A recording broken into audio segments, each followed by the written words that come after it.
Ce sont des articles sur les deux visites du président Ho Chi Minh à Irkoutsk en 1955 et 1957.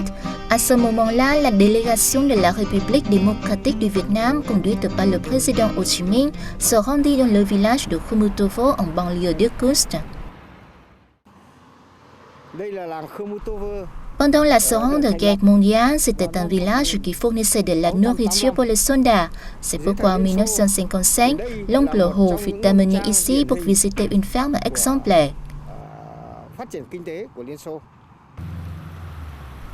Vera Pavlovna, alors élève du primaire, assista aux cérémonies d'accueil. Elle se souvient. Il est venu et a pris chacun des élèves dans ses bras.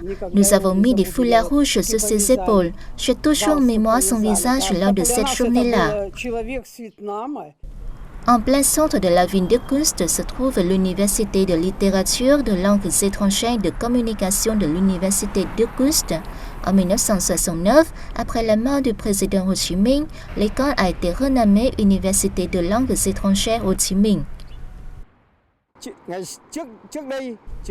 Lors de sa visite, le président Ho Chi Minh vint s'entretenir avec des enseignants et étudiants de l'Université de littérature, de langues étrangères et de communication de l'Université d'Irkoutsk. Il fut chaleureusement applaudi pour avoir parlé en russe et en français.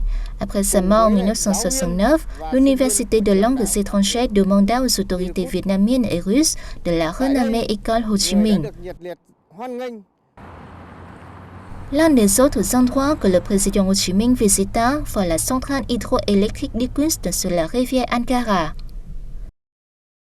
Le président Ho Chi Minh fut toujours salué chaleureusement. Votre pays connaît un fort développement et de nombreuses réalisations. Nous sommes heureux de vos succès socio-économiques au cours de ces 10 dernières années. Bien que le président Ho Chi Minh ait disparu, ses souvenirs demeurent toujours intacts dans le cœur de nombreux habitants d'Irkoutsk et plus largement de la Russie.